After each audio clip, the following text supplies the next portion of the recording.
जी, अरे दोस्तों, मैं हूँ कमर शीमा, दोस्तों मेरे साथ हैं था साजिद तारड़ साहब। तारड़ साहब, सबसे पहले तो आपके वक़्त का बहुत शुक्रिया सर। माय प्लेज़र चीमा साहब, thank you so much. Tarar साहब, सबसे पहले तो आपको मैंने ख्वाजा आसिफ साहब की एक वीडियो सुनवानी है मज़हब की और मोहब्बत के उसके लिए बाद शिरकत जो की है थी। वो हमने कन्वर्सेशन का आगाज़ करना है। 2-3 इम्पोर्टेंट टॉपिक हैं। दोवल साहब कनाडा में थे और इन बांग्लादेश में इलेक्शंस हो रहे हैं। पाकिस्तान में भी हाल ही में दहशतगर्दी का वाक़या बढ़ा हुआ है और इस वीडियो को बहुत ज़्यादा डिस्कस किया जा रहा है कि जो ख्वाजा आसिफ ने कहा है कि पाकिस्तान ने जो जंगें हैं वो अमेरिका की लड़ी हैं, सुपर पावर्स की लड़ी हैं और हमने कुछ नहीं किया। ये सुनिएगा तारड़ साहब। सामने उन 2 जंगों में कोई इस्लाम के लिए या मज़हब की मोहब्बत के लिए शिरकत नहीं की थी। दोनों डिक्टेटरों को लेजिटिमेसी चाहिए थी और एक सुपर पावर की जो है तायीद चाहिए थी, इसलिए हमने की थी। One should be very clear about it कि वो जिहाद था, कोई जिहाद वगैरह नहीं था। वो एक सुपर पावर की जंग थी, उसके लिए हमने अपना करिकुलम चेंज कर दिया। आज तक वो करिकुलम दोबारा नहीं हम बहाल कर सके जो आपने, मैंने और यहाँ पे बहुत से लोगों ने 60 की और 70 की दहाई में पढ़ा। ये फेथ यूनिटी डिसिप्लिन नहीं कायदे ने कहा था, यूनिटी फेथ डिसिप्लिन कहा था। यहां तक माइक्रो किस्म की चेंजेस जो हैं इस मुल्क के जो ईथॉस था, पॉलिटिकल ईथॉस था, रिलीजियस जो ईथॉस था, उसको अमेंड किया गया, उसमें चेंजेस की गई क्योंकि हमने एक मेड इन अमेरिका जहाज लड़ना था। जी तारड़ साहब, मेड इन चीमा अमेरिका साहब, जहाज लेना था। चीमा साहब मैं टोटली एग्री करूंगा 100.10% ख्वाजा साहब से। अब इसके टुकड़े करते हैं कि ये क्या था। मैं तो शुरू से ये कहता रहा हूं कि जिहाद, तो देखें आप, जिहाद तब करते या इस्लाम के पीछे तब जाते, या अगर आप इस्लाम की फिलॉसफी को समझने की कोशिश करते या उसको सलाहियत रखते समझने की। आपने बिल्कुल, मैं दो चीजें कहूंगा, आपने डॉलरों के लिए और दो डिक्टेटर्स ने मेड इन अमेरिका जहाज लड़के सपोर्ट हासिल की अमेरिका की, ताकि रजीम चेंज ना हो, जो कि अमेरिका मशहूर था रजीम चेंज करने में, और सीआईए माजी के अंदर करती रही है कंट्रीज के अंदर, इसमें कोई शक नहीं। मैं टोटली एग्री करूंगा 100.10%। लेकिन यहाँ पे फिक्र दो चार चीजें हैं। ख्वाजा साहब कंट्रोवर्सल स्पीचेस देने पे माहिर हैं, वो देते रहे हैं। शायद दो उस पे दो सिग्नल जाते हैं, या तो फिर नून लीग च अपना मुल्ल लवांदे ने स्पीचा दे के, नंबर वन। और दूसरा, या फिर उनको शौक है कि he should be in the news at the same. लेकिन चीमा साहब दोनों चीजें लिजिट हैं, अगर करते हैं तो वो ठीक है, सियासत का हिस्सा है। लेकिन उन्होंने बिल्कुल एक जो आवाज उठाई है बिल्कुल सही उठाई है कि हमने कंट्री अपना तबाह कर दिया है। इन इन इन जो पठान भाईजान हैं, मौलाना मुत्तकी इस वक्त जो सबसे बड़े फ्रेंचाइजी हैं भारत के, उनके उनके साथ हमने बड़ी गलतियां की हैं। हमने अपना कंट्री तबाह किया है, अमेरिका ने 140 बिलियन डॉलर तबाह किया है, और उसके बाद 7.8 बिलियन का असला छोड़ के चले गए हैं, जिसकी कीमतें आपकी नस्लें अदा करेंगी, आज भी कर रही है। थर्मल गनेज जो दे रहे हैं, जो हमारे भारतीय भाईजान जाके उनको ट्रेनिंग दे रहे हैं अफगानिस्तान के अंदर, दुख वाली बात ही है। देखें, मैं अब चलें, बात कहते हैं निकल ही पड़ी है, तो इस पर भी डिस्कस कर लेते हैं। चीमा साहब दो चीजें इस वक्त देखें, हमने हमने इस्लामिक जिहाद बनाया, दो डिक्टेटर्स ने, अपनी गवर्नमेंट को लेजिटिमाइज करने के लिए, मेड इन अमेरिका। अब भारत पड़ोस में क्या हो रहा है?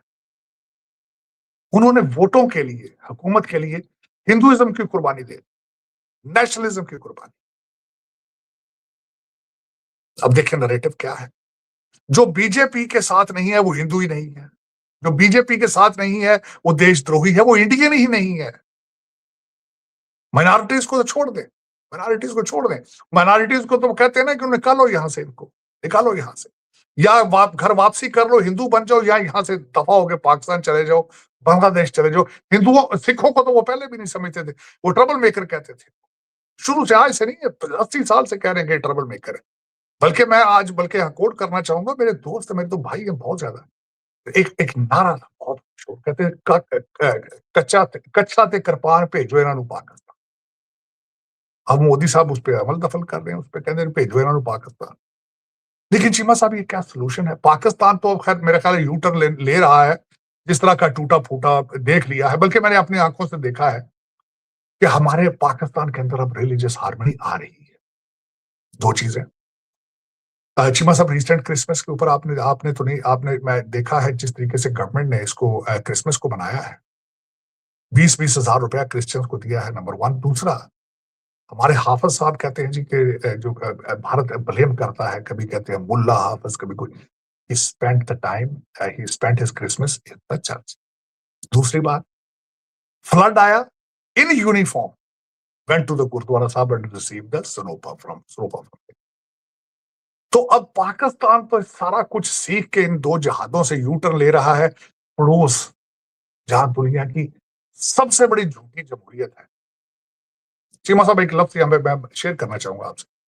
आज से तकरीबन 2 महीने पहले मैं इंटरेक्शन हुआ मेरा कुछ भारतीय जर्नलिस्टों के साथ वाशिंगटन डीसी में, और बैठते ही उस टेबल पे मेरे बड़े बड़े काबिल एहतराम जर्नलिस्ट बैठे ही एक टिपिकल स्टाइल के जिस तरह वो करते हैं, एंटी पाकिस्तान नैरेटिव किसी ने फेंकने की कोशिश की। उसने कहा आपके जर्नल ये करते हैं आप। मैंने कहा please stop it right there. हमारे आर्मी जर्नल एटलीस्ट यूनिफॉर्म में है, तुम्हारे डिक्टेटर तो कुर्ते शलवार में फिर रहे हैं। तुम्हारे तो डिक्टेटर कुर्ते शलवार में है और तुम जर्नलिस्ट हो। इस टेबल पे मुझे जवाब दे दो, करण थापर के ऊपर जो एफआईआर काटी गई है उसको जस्टिफाई कर दो, I will rest my case. उसके बाद वो जो 15-20 जर्नलिस्ट थे, मेरी किसी बात का मुझे फिर उन्होंने पूरी इवनिंग उन्होंने नहीं छेड़ा। अब डिक्टेटरशिप है किसी जगह भी। चीमा साहब एंटी बीजेपी निकल के देखें आप बाहर क्या होता। मैंने कहा था वो हमारी जो एक लेडी टूल इन्होंने बनाई थी जंग के दिनों में, जिसको बीजेपी के लीडर ने कहा था कि ये टेररिस्टों की बहन है, उसने रिजाइन दिया है। अगर उस बीजेपी के लीडर ने रिजाइन नहीं दिया या उसको नहीं निकाला गया तो मेरी रिक्वेस्ट थी उस दहशतगर्दों की बहन से कि तुम आर्मी से रिजाइन कर। लेकिन वो भी डरती, शायद पता नहीं घबराती होगी, उठा लिया जाए, मार दिया जाए, क्या किया जाए। तो चीमा साहब डिक्टेटरशिप जर्नैल ही नहीं, दूसरे लोग डिक्टेटरशिप पुतिन आर्मी जनरल ही है, में तो किया था। लेकिन मोदी साहब तो क्या खूबसूरती के साथ ना रा का हिस्सा रहे हैं, ना मोदी साहब केजीबी टाइप सेल किसी एजेंसी का रहे, लेकिन बड़ी खूबसूरती के साथ एक रिलीजन को यूज करके हिटलर स्टाइल जो उन्होंने गवर्नमेंट बना दी है भारत के अंदर, उसको गिराने के कोई इम्कान नहीं, गिरने के कोई इम्कान नहीं। उसकी दूसरी मिसाल ये देना चाहूंगा, फ्रांस से 114 राफेल तैयारों की खरीदारी की जो तैयारी हो रही है, वो दर हकीकत बीजेपी की एटीएम मशीन में कमीशन है। और उसकी वजह यह है, आज कोई अपोजिशन उनके सामने खड़े होने की ताकत रखती है फाइनेंशियली, या जिस तरीके से ऑपरेट किया जा रहा है दुनिया की सबसे बड़ी झूठी जमहूरियत को, दुनिया की सबसे बड़ी झूठी इकोनॉमी को, कोई है मर माइका लाल वहां खड़ा हो जाए इनके सामने? इम्पॉसिबल, जीरो नाटा। तो चीमा साहब तरह हकीकत दूसरी बात करना चाहूंगा, हाँ कुछ मिलती जुलती मुशाबितें हैं, हमारे दर्द हैं उसी तरह की। पीटीआई एक ऐसी पार्टी है, तहरीक इंसाफ, जिसको मानने वाले ये कहते हैं कि ये इमरान खान तो झूठ बोल ही नहीं सकता, ये तो गलत कर ही कुछ नहीं सकता, उसके आसपास जितने लोग हैं वो गलत हैं लेकिन ये गलती नहीं कर सकता। मेरे पड़ोसी मुल्क के अंदर क्या नैरेटिव चल रहा है कि भाईजान मोदी भगवान है, वो तो पैदा हुए ही नहीं थे, इंसान से तो वो निकले ही नहीं है। मतलब क्या है कि वो भी गलती नहीं कर सकते, भगवान है। तो देखें बदकिस्मती देखिए, पाकिस्तान में एक ऐसा बंदा ऑक्सफोर्ड ग्रेजुएट है और वो सारा हर अपॉइंटमेंट जो है वो पीरों से पूछ के करता है, बाबों से पूछ के। जिस तरह राम रहीम साहब थे, वो उनके बारे में 2 करोड़ फॉलोअर राम रहीम के, इसके उसमें क्या फर्क? शुभ में जो फूंकों से कैंसर का इलाज करता है, उस बाबे से इस बाबे में क्या फर्क है जो हर अपॉइंटमेंट जो है पिंकी पीरनी से पूछ के करता है? उस्मान बुलदार और ये बच्चा आफरीदी भी उसने उसी फूंकों वाली पिंकी पीरनी से करी। पड़ा साथ पड़ोस में मोदी साहब है, वो कहते हैं मैं भगवान, मैं तो इंसान हूं ही नहीं। मैं पूछा जाए तो वो हो सकता है कि ये पेशाब भी नहीं करते तो भी भगवान है। ये तो वो कहते मां के पेट से तो पैदा ही नहीं हुआ ये। देखे, और लोग बिलीव कर रहे हैं। देखें बदकिस्मती इस इलाके की, इस रीजन की। पहले पठान आके मारते रहे, उससे पहले पता नहीं कौन कौन सी कौमें आके, और आज देख लेंगे क्या इनके बिलीव्स हैं। 2 लोगों की, अडानी अंबानी, बल्कि चीमा साहब मैं और अर्ज करना चाहूँ, राफेल तैयारों की 114 फ्रांस के एम्बेसडर आएंगे, फ्रांस के सदर आएंगे दिल्ली, आर्टिफिशियल इंटेलिजेंस समिट पे अटेंड करने के लिए 7 तैयारों की बात होगी, लेकिन पैसा कौन बनाएगी? रिलायंस बनाएगी। चीमा साहब, मैंने एक आर्टिकल पढ़ा था कि किस तरह गौतम अडानी की दौलत के अंबार है, कितने शॉर्ट पीरियड में 8 बिलियन से 140 बिलियन। अब किस तरह बीजेपी को हराओगे भाई?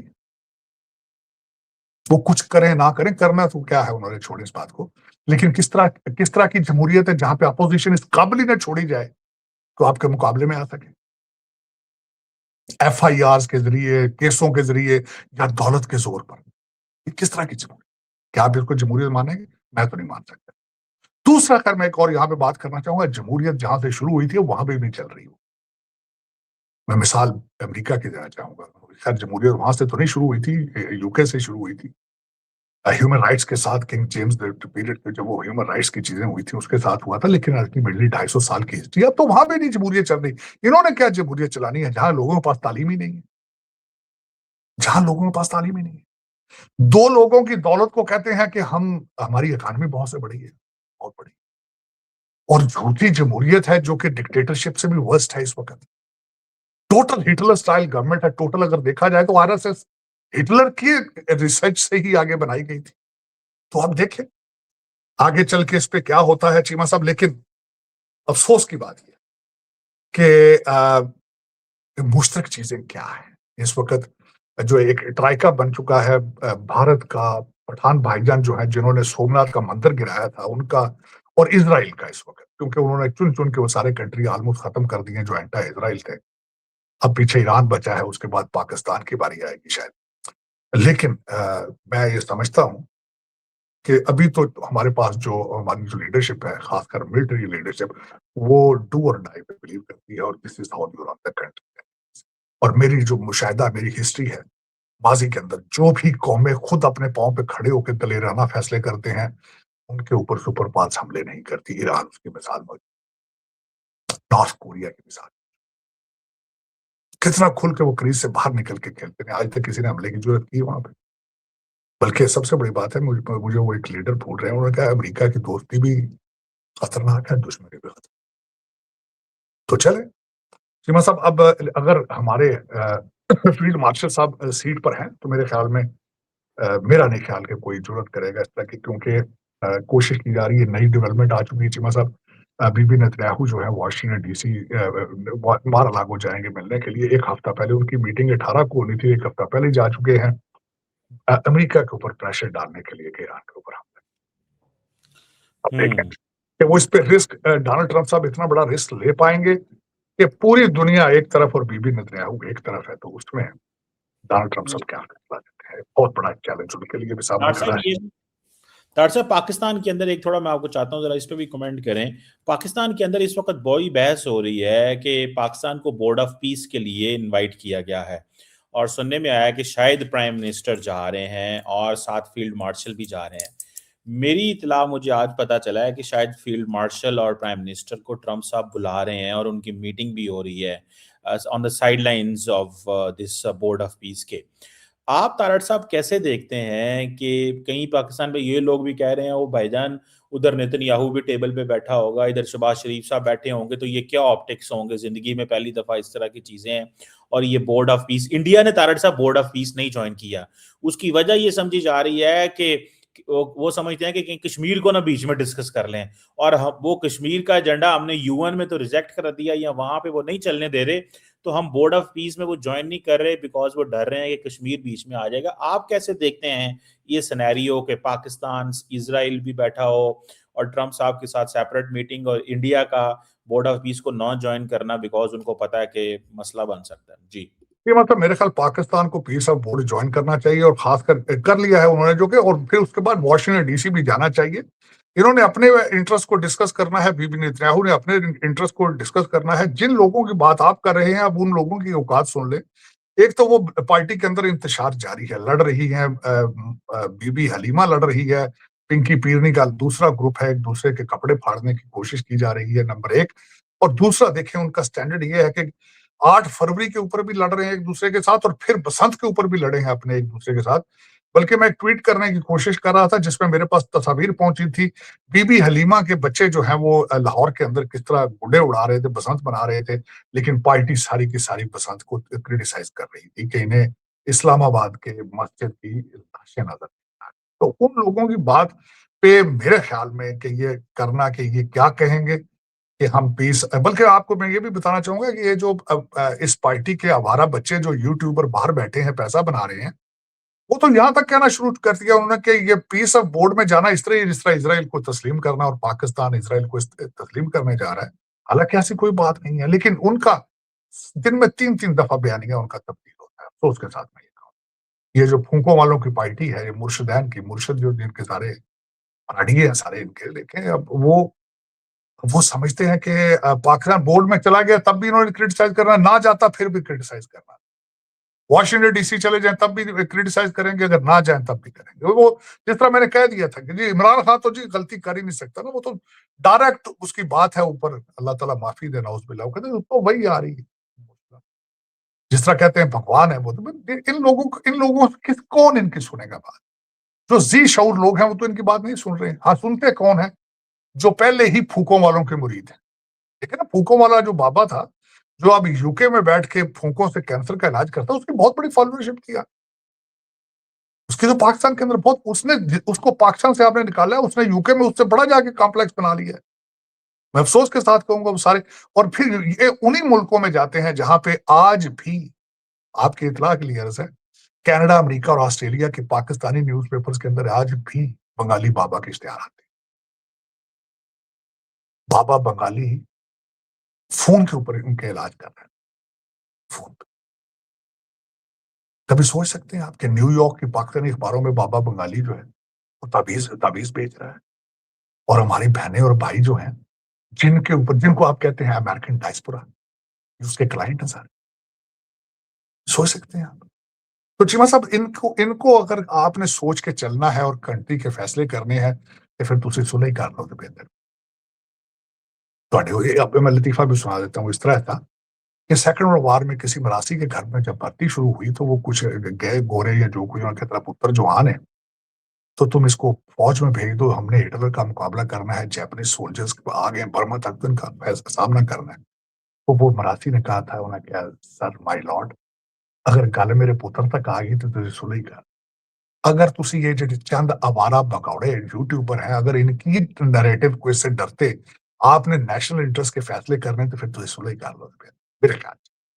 तो दूसरा उसमें चीमा साहब देखें, इसमें देखें, एक तो हमने ये दो चीजें डिस्कस की हैं कि राफेल तैयारों का पैसा कहाँ जाएगा, वो मजीद डिक्टेटरशिप को स्ट्रेंथ देने के लिए, जिस तरह आपके दो डिक्टेटर्स ने मेड इन अमेरिका जिहाद किया था, इसी तरह राफेल की खरीदारी करके अपनी एटीएम, रिलायंस वाली एटीएम को या किसी एटीएम को स्ट्रॉन्ग किया जाएगा ताकि अपोजिशन को मजीद ओप्रेस किया जा सके। डिक्टेटरशिप को सपोर्ट चाहिए, ये जो कुछ भी है। और दूसरा, राफेल तैयारों वालों ने कह दिया, तो उन्होंने कहा हमारे तैयारे ठीक थे, सारा कुछ ठीक था, आने वाले गलत। मेरा ख्याल इस दफा अगर आपने राफेल तैयारे लेने तो 7 फ्रेंच पायलट भी होंगे मेरे ख्याल। साहब, मैंने सिमिलैरिटी बताई थी, हमारे दो डिक्टेटर्स ने जिहाद का बहाना करके मेड इन अमेरिका जिहाद लिया था। यहाँ पे हर चीज ली जा रही है सिर्फ एक डिक्टेटर को, एक डिक्टेटर की ऑक्सीजन है ये चीज, इनविंसिबल बन चुका है। बीजेपी को हराना इस वक्त इम्पॉसिबल, मार्क माय वर्ड्स, इतनी स्ट्रांग हो चुकी है, हिटलर से ज्यादा स्ट्रांग। हिटलर का बहुत जोर था, और हिटलर की डेथ सिर्फ, हिटलर की डिफीट यहां से हुई थी, वो बल्कि वो रशिया तक, मॉस्को तक चला गया था। कीमा साहब, उसकी वजह ये थी कि उसने जंगे कई फ्रंट्स पे शुरू कर, इनका भी यही होगा, क्योंकि विश्व गुरु बन के इन्होंने अपने आप पर शुरू कर रखी है। मतलब चाइना के साथ इनकी जंग है, बांग्लादेश के साथ इनकी जंग है, चाइना, पाकिस्तान, बांग्लादेश इनके साथ, नेपाल भी नफरत करता है जो कि एक हिंदू कंट्री है। उनको हिस्ट्री पढ़नी चाहिए कि आपकी फाउंडेशन हिटलर मॉडल पर है, तो उसकी भी हर फ्रंट पे जंग शुरू कर, आहिस्ता आहिस्ता पे खत्म। ये भी उसी डायरेक्शन में जा रहे हैं। अब बात करना चाहूंगा, एक नई बात है, हमारे एनएसए साहब कनाडा पहुंच गए सर्दियों के मौसम में, सर्दियों के मौसम में कनाडा आ गए। क्यों आए हैं मैं बताना चाहता हूँ, क्यों आए।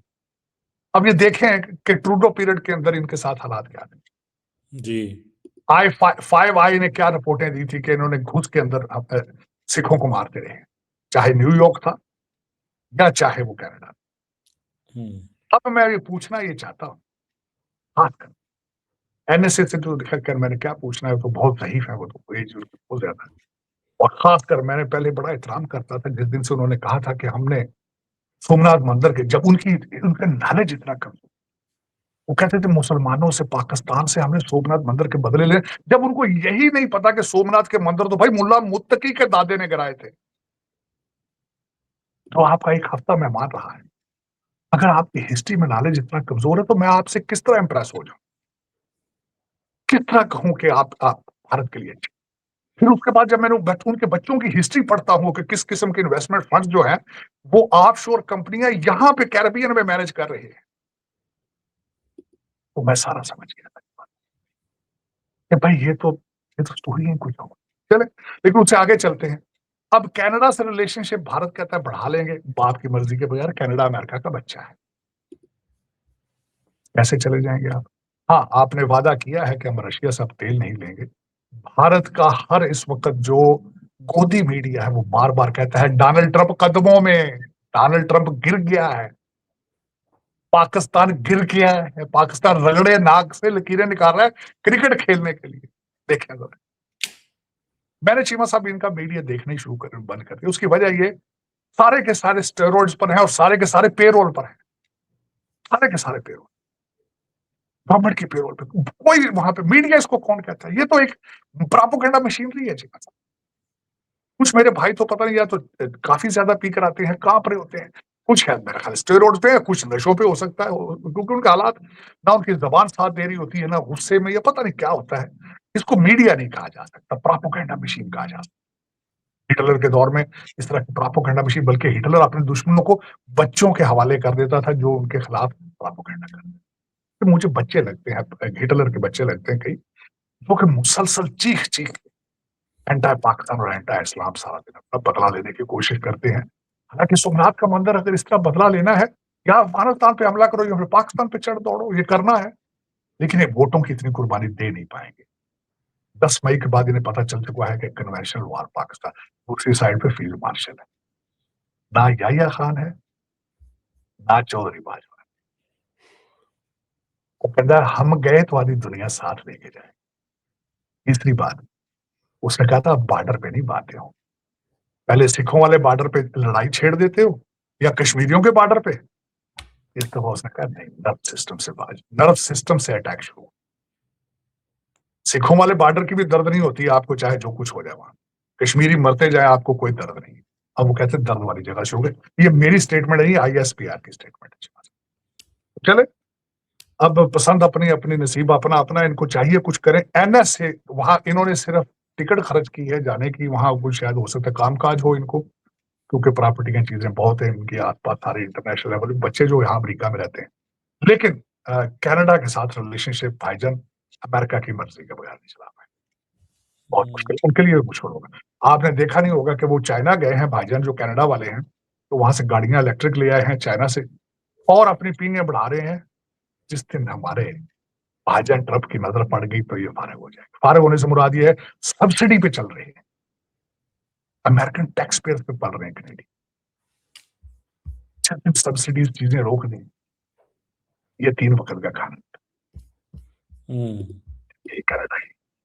यूरोप के हालात आपने, बांग्लादेश में भी इलेक्शंस हो रहे हैं, वो कैसे देखते हैं? सारे ऑब्जर्वर्स इंडिया से, पाकिस्तान से, दुनिया से वहां पे गए हैं, वो भी एक बड़ा टर्न अराउंड है। खालिदा जिया की पार्टी जो है वो, उन्होंने सबसे ज्यादा कैंडिडेट्स जो हैं वो फील्ड किए हैं, उस पे क्या कहेंगे, क्या उस पे देखते हैं आप? सीमा साहब वहां पे क्या होना है, कोई इलेक्शन फेयर नहीं होंगे, कहीं भी नहीं होते मेरे ख्याल में इलेक्शन। जिस तरह वो किसने कहा था, मेरा ख्याल है मिस्टेकन, नेपोलियन बोनापार्ट का भाई जो था वो चार्ज हुआ करता, तो कहता था इलेक्शन डालने वालों से इलेक्शन टिकट वोट देने वाले ज्यादा इंपॉर्टेंट होते हैं। इलेक्शन फिर वहां भी नहीं होंगे, होने भी नहीं चाहिए मेरे ख्याल में। I don't believe in these developing countries in democracy. यहाँ पे डिक्टेटर माइंडसेट होना चाहिए जो सिंसियर हो, सिंसियर होना जरूरी है उसका।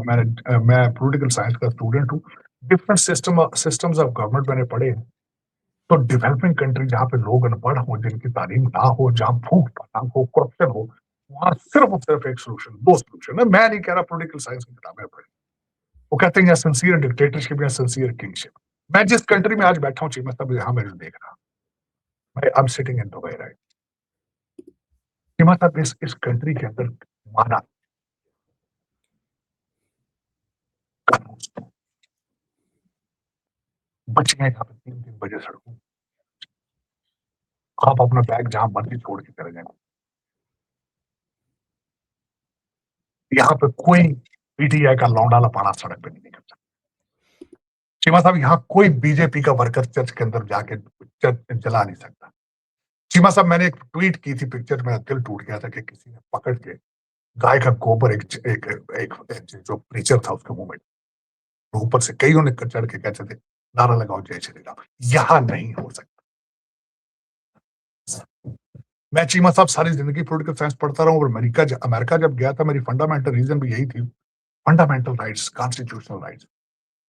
और मैं इन्हीं कंट्रीज को डिस्कस करता था कि यहाँ पे कॉन्स्टिट्यूशनल राइट्स नहीं, फ्रीडम नहीं है, डिक्टेटरशिप है। लेकिन चीमा साहब इन्होंने अपने कानून को अपलिफ्ट करके रखा। अब सोचा यह था कि जितना गंद है वो वेस्ट में चला गया, क्योंकि इन्होंने घुसने नहीं दिया, मिडिल ईस्ट ने घुसने नहीं दिया। वो मिडिल ईस्ट को बाईपास करके सारे का सारा अमेरिका और यूरोप में घुस चुका है। बल्कि आप गूगल करें तो इनका किसी मिनिस्टर ने ये स्टेटमेंट दी, तो कहते हमने अपने गंद को नहीं घुसने दिया, गंद सारा उधर चला गया। अब वहां उनकी बारी। तो चीमा साहब आज मुझे ये कंट्रीज ज्यादा बेहतर लगना शुरू हो चुकी। Sincere monarchy, sincere dictatorship is the only solution for developing. Third world, तो डेवलपिंग तो नहीं, थर्ड वर्ल्ड, फोर्थ वर्ल्ड जिनको कहा जा सकता है, जहां शौचालय ही मौजूद ना हो, लोगों को ट्रेनों की पटरियों पे बैठ के पेशाब करना पड़े, और जहां पे शुभ शुभ जैसे नामुराद किस्म के लोग फूंकों से कैंसर का इलाज करें, उनके ऊपर जूता होना चाहिए। जड़ा बोले तो मुंह पे 4 छितर मारो, तो कंट्री को सही ट्रैक पे रखो, सही ट्रैक पर। वो कहते सब दा यार, सब दा पीर, डंडा पीर, इस तरह का चलता है। यहाँ पे ये चौंचले नहीं होने चाहिए जमहूरियत वाले जो आप बांग्लादेश में कह रहे हैं। कम किया सीना वाजिद ने चीमा साहब, लड़का उसका वर्जीनिया के अंदर वकील है, देखिए उसकी अगर देखा जाए। और बल्कि मैं आपको चैलेंज करना चाहता हूँ, अगर आप कोई भी बांग्लादेश की जमहूरियत के बारे में बात करना चाहता है, बीबीसी की डॉक्यूमेंट्री है, मिलियंस ऑफ मिनिस्टर्स। देखें किस तरीके से हसीना वाजिद के दौर के अंदर एक मिनिस्टर ने मिलियंस, 300 से ज्यादा घर उसने बनाए हैं लंदन के अंदर। देखें जरा, देखें। और हसीना वाजिद का प्यार जो है वो भारत के साथ क्यों है सबसे ज्यादा? क्योंकि मुश्तरक चीजें, करप्शन। एक बड़ा भाई है, एक बहन है साथ, बहन भाई का सगा प्यार देखें किस तरह रंग ला रहा है। लेकिन वो बच्चे, चीमा साहब मैं 2 चीजें बताता हूँ। बांग्लादेशी, मैं बंगालियों की, मैं I am very impressed by that, very impressed by that.